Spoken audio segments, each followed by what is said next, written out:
What if the dream you're fighting for is the very thing keeping you from your real assignment? What if your 5-year plan, your vision board, your future version of you was never born from conviction, but from comparison? Before you click away, answer this. If God stripped your life from social media, money pressure, status comparison, applause, would you still want the same future, or would half of it disappear? And before we go deeper, subscribe to this channel, because here we don't improve performance, we confront identity. When you say, this is what I want in my life, how do you know? How do you know that desire wasn't installed, not by God, but by culture? There's a line in the Matrix that says, the choice is an illusion. That line stayed with me, because what if the version of you you're building right now is not the version God designed? You think you choose that lifestyle, that grind, that athletic discipline, that high-value standard. But did you? Or were you shaped by hustler culture, fear of being average, and the silent panic of being unseen? Let me say something uncomfortable. You can be extremely disciplined and completely misaligned. You can wake up at 5 a.m., take a shower, track habit, optimize dopamine, and still be running in the wrong direction. Because speed is not direction. Achievement is not calling. Climbing fast doesn't matter if the ladder is leaning on the wrong wall. That should disturb you. Here's what I believe. Free will exists, but not the way we are taught. You don't have unlimited freedom. You have one ultimate choice. Choose God or don't. That's it.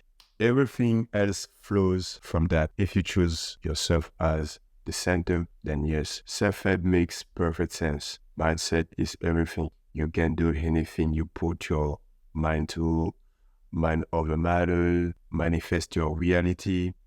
You can dominate your field. Success is 100% mindset.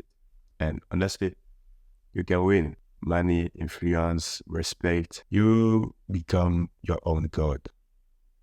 Your will, your plan, your ambition.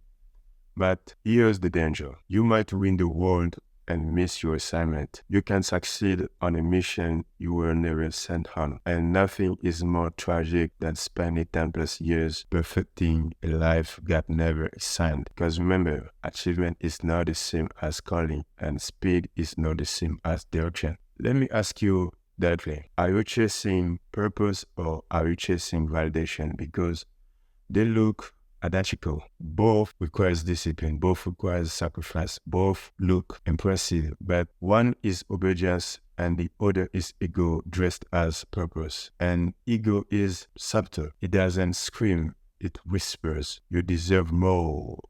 Prove them wrong. Build something big. But heaven doesn't reward noise, it rewards alignment. Stay with me. Stay with me. This is where it gets serious. If you choose God, something breaks. You stop asking, how do I achieve my dream? And you start asking, what is His will for my life? That question is heavier, because now it's not about what excites you. It's about what you were sent to do. Look at Jesus. He didn't wake up asking what thing is good today. He was locked in on one thing, the will of the Father. Even when it meant rejection, even when it meant suffering, and the cross. And because of that obedience, it was elevated. Here's the paradox. When you surrender your will, you don't disappear. You become in line. You don't lose personality. It simply becomes purified. You don't lose ambition, but your desires start changing. It becomes assignment. You don't lose strength, it becomes authority. But let's be honest. Part of you resists this because it means your dream life might have to die. The version of success you imagine might not survive surrender. That's uncomfortable. But what if the life you've desperately trying to build is smaller than the one God designed? What if your bigger dream is actually a distraction? The real battle isn't productivity or dopamine detox, but discernment. Do you even know this weight? Because once you know it, you go all in. No half commitment, no half-fake Christianity. No, God has a side quest. Full alignment, full devotion, full execution. Some people want God to bless their self-made blueprint. Lord, I built this platform. I built this plan. Can you just approve it? That's not surrender, but negotiation. And God doesn't negotiate identity. Here's the question I want echoing in your mind tonight. If God removed every external influence from your life, what would still remain? What would still burn inside you? Not what pays the most, not what looks powerful, not what gets applause, but what feels a sign. Because assignment feels different than ambition. Ambition shouts, assignment whispers. If you truly choose God, your goal is not to become high value. Your goal is obedience. And paradoxically, that's how you reach heights self-help can't manufacture.